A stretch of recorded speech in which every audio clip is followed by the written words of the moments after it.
Olá, amigo do portal Atualidades do Direito. O meu nome é Edson Luiz Baldan. Eu sou professor de Direito Penal e de Criminologia da PUC de São Paulo e também delegado de polícia. O nosso convite hoje é para que discutamos o assunto identificação criminal, um tema palpitante do processo penal e, como qualquer outro, também tem reflexos numa análise verdadeiramente constitucional, porque implica em provável potencial ferimento de direitos individuais se manejado indevidamente. A primeira indagação é o que é a identificação criminal.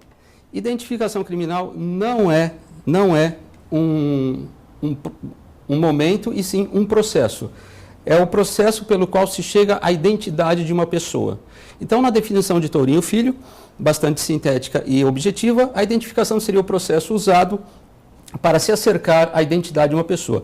E é com Aristóteles, lá na Grécia Antiga, que a gente vai verificar o que é identidade. Já dizia Aristóteles, na sua famosa enunciação do princípio da identidade, que se trata de afirmar que A é A e que A não é B. É saber-se que aquele réu que se apresenta diante do juiz é o João e não o José. Esse processo ele pode se estabelecer por várias maneiras. Alguns métodos mais conhecidos e não exaustivos, que são empregados até hoje, no direito moderno brasileiro e mundial, são os métodos antropométricos, fotográficos, datiloscópicos e o mais moderno, que é o genético. Nós abandonamos, já estão proscritos aí dos procedimentos, das técnicas policiais, aquela maneira de identificação mais antiga, que se inicia lá no Egito, que é a da descrição empírica, onde eu tinha meras descrições verbais do sujeito imputado. Para os senhores terem uma ideia, uma mensagem original enviada pelo chefe de polícia do Rio de Janeiro para o de São Paulo no século XVI, procurava um capitão fugitivo e a descrição dele é que ele era de estatura baixa, tinha a cara redonda e vermelha, era picado por bexigas, parecia um holandês bastante gordo e com as pernas inchadas. Obviamente que isso fica como reminiscência histórica e seria imprestável como método de identificação seguro para um processo penal moderno. O método antropométrico, ele antecede ao datiloscópico, ele foi desenvolvido de forma magistral por Alphonse de Bertillon e ele implicava na tomada de medidas corporais dos infratores. E aí, tomados as mensurações de cabeça, de tronco e de membros, eu teria um desenho dessa pessoa submetida à identificação. Também bastante impreciso e não sujeita à classificação. Outro método utilizado mais como mecanismo, como instrumento de identificação criminal e não propriamente para os fins da lei que nós vamos tratar, é o retrato falado. Aqui eu não tenho condições de fazer uma classificação e um resgate desses dados. Hoje, o método mais usual e sobre o qual vamos nos demorar, no primeiro e no segundo blocos, é o de identificação datiloscópica. É o método mais simples e mais barato e utilizado pelas polícias de todo o mundo. Por fim, a modernidade nos trouxe, o avanço tecnológico e a biogenética nos trouxe também a possibilidade de classificação dos indivíduos pelo seu código genético.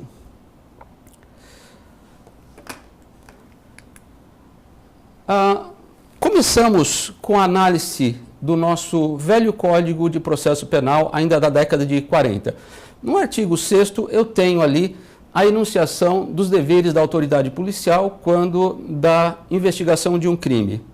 Então, determina no artigo 6º, dentre outras medidas atribuídas ao delegado de polícia, que ele ordene a identificação do indiciado.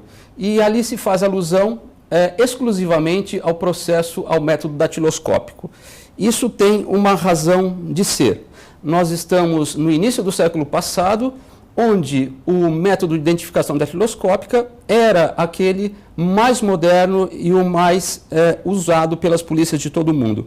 Ele aparece em estudos do século XVII, mas somente é difundido no século XX. Chega em São Paulo, por fim, em 1907. O nosso código, como dito, é da década de 1940. E ele apresenta inegáveis vantagens sobre o método fotográfico, que era o preponderante até então. A fotografia, ela é mutável, ela não tem a perenidade. As alterações físicas e fisionômicas do identificado tornam imprestável esse material após um determinado tempo. Já a identificação datiloscópica, e na verdade, quando eu falo datiloscópica, eu estou reduzindo isso para as impressões digitais dos dedos, quando eu posso, na verdade, fazer essa identificação a partir de uma tomada mais ampla de impressões papiloscópicas, por exemplo, das impressões plantares da sola dos pés ou palmares das palmas das mãos. Mas o mais usual, o mais característico é aquele em que nós tomamos as impressões das polpas digitais dos terços distais dos nossos dedos, da falangeta e da falange dos dedos de ambas as mãos. Esse método é bastante simples, basta untar os dedos com uma tinta negra e a partir disso eu consigo apor essas impressões num papel, numa planilha datiloscópica que vai servir como o registro, o arquivo datiloscópico e que pode ser resgatado a qualquer momento. Na datiloscopia se diz que eu tenho 4 vantagens básicas desse método sobre qualquer outro que se tenha até agora implantado. O primeiro é da unicidade. Não há possibilidade, não existe a possibilidade de que eu tenha 2 impressões digitais idênticas, seja nos dedos da mesma pessoa, seja entre 2 indivíduos distintos. Ainda que eu tenha 2 irmãos gêmeos univitelinos, as suas impressões digitais serão distintas. E eu não vou encontrar na mão de uma mesma pessoa 2 dedos com os mesmos desenhos digitais. Esses desenhos, eles são resultantes das cristas, das saliências e das depressões dos sulcos papilares observáveis nos dedos de todos nós. Eles são formados a partir do 6º mês de gestação e são conservados mesmo após a morte do identificado, até que haja destruição dos tecidos dérmicos e epidérmicos. Então, além dessa unicidade, eu também tenho o caráter de imutabilidade e de perenidade. Isso vai ser uma prova e vai ser um método classificatório por largo tempo utilizado. Além da unicidade e da imutabilidade, eu também tenho o caráter da praticidade. O método de identificação datiloscópica ele é bastante simples e barato. Basta a tomada das impressões digitais numa folha de papel, utilizando-se apenas uma tinta especial e um rolete para se untar os dedos. Hoje, obviamente, eu tenho métodos eletrônicos de tomada das impressões, mas muitas unidades policiais ainda usam o método antigo.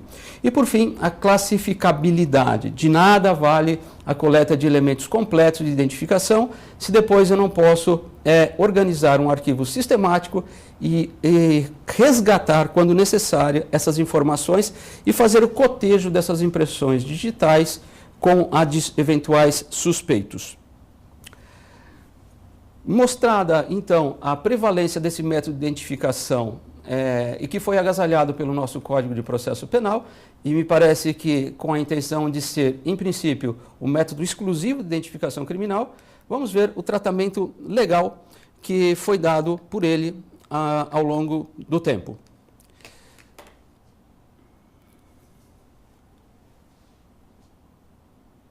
Antes do advento da Constituição de 1988, nós tínhamos reclamos por parte de alguns identificados de que aquele processo de tomada das impressões digitais nas unidades policiais configurava verdadeiro constrangimento ilegal, quase que um ritual de estigmatização da pessoa suspeita de um crime. Era o famoso tocar piano. Isso era feito num ambiente muitas vezes partilhado com aqueles que estavam na unidade policial para providenciar a sua identificação civil e muitas vezes aquele indiciado tinha sua intimidade vilipendiada pela sua exposição, por exemplo, sendo conduzido de forma algemada e com admoestações verbais dos policiais que eram encarregados da tomada dessas impressões. Isso chegou ao Supremo Tribunal Federal, no final da década de 70, e ele se pronunciou através da súmula 568, evidentemente já revogada, no sentido de que a identificação criminal não configurava qualquer constrangimento ilegal, mesmo que se tratasse de pessoa já identificada civilmente. Era um mero processo de acercamento e de identificação feito pela polícia e, por isso, não haveria, em princípio, qualquer violação de direitos da pessoa investigada. Lembro, essa súmula é do final da década de 70, portanto, anterior à nossa Constituição de 1988. Vamos ver o que foi preconizado a partir daí. Visando dar cobro a essa situação de constrangimento, se assentou no nosso texto maior que o civilmente identificado não seria submetido mais à identificação criminal. Então, o que eu tenho aqui, a partir do texto constitucional de 88, é a excepcionalidade da identificação criminal e não mais a regra como era até então. Eu tenho, dentro do processo penal, a necessidade de observância de um princípio de proporcionalidade para que haja uma razoabilidade na adoção das providências policiais. Sempre vou ter, nas palavras do professor Zaffaroni, um duelo entre o Estado polícia e o Estado de direito. E eu preciso limitar sempre o atuar de um para que eu não fira os limites de outro, vale dizer, os direitos e garantias do indivíduo. Então, a partir daí, o civilmente identificado não foi mais submetido à identificação criminal. Alguma coisa passa a ocorrer a partir de então. E a necessidade de uma regulamentação legal me leva à edição 10.054, que foi o primeiro diploma que tratou diretamente da identificação criminal. Ela estabeleceu a identificação criminal não apenas mais como a datiloscópica, agora ela ampliou o rol de medidas para inserir também nesse processo de identificação também a fotografia do indiciado. Ela não definiu quais documentos seriam possíveis de apresentação, seriam admissíveis para excluir a identificação criminal do indiciado. E ela trouxe algo bastante criticado, que era um rol de delitos que implicavam na identificação compulsória. Então, não importava para o indiciado que fosse em curso nessas infrações penais, se tivesse ele ou não a sua identificação civil. Ele seria obrigatoriamente identificado criminalmente. Essa lei ela também foi revogada e, paralelamente a ela, eu tive a primeira enunciação. Na verdade, um pouquinho antes, eu tive na Lei 8.069, no Estatuto da Criança e do Adolescente, também um tratamento da identificação, mas aplicado, obviamente, aos inimputáveis, aos menores de 18 anos. A Lei 9.034, a nossa famosa lei que estabelece métodos operativos para a investigação do crime organizado, ela estabeleceu no seu artigo 5º a compulsoriedade de identificação daquele que fosse, por alguma figura criminal, entendido como pertencente a uma organização criminosa. O problema da definição do que sejam organizações criminosas persiste no nosso direito até hoje, malgrado a definição recente dada pela Lei 12.694, mas, segundo o texto desse próprio dispositivo, esse conceito aplicável apenas para efeitos daquela lei. Então, a Lei 9.034 foi um prenúncio e a obrigatoriedade de que indiscriminadamente fossem identificados todos os autores de infrações penais conectadas ao chamado crime organizado ou organizações criminosas. Então, após a Lei 9.034, que não tratou expressamente, e a 10.054, que foi, sim, a primeira regulamentação legal do texto constitucional, nós tivemos a Lei 12.037, de 1º de outubro de 2009. Essa veio substituir a criticada Lei 10.054 e trouxe inovações que foram motivos de elogio. Ela passou a excluir a identificação criminal pela preexistência da identificação civil num âmbito muito mais amplo. E ela chamou para si a regulamentação integral, porque observem, no texto dela, ela enuncia que se excluirá a identificação criminal, salvo nos casos previstos nesta lei. Então, ela passa a ser a verdadeira lei regulamentadora da identificação criminal, nos termos exigidos pelo artigo 5º, inciso 58 da Constituição da República.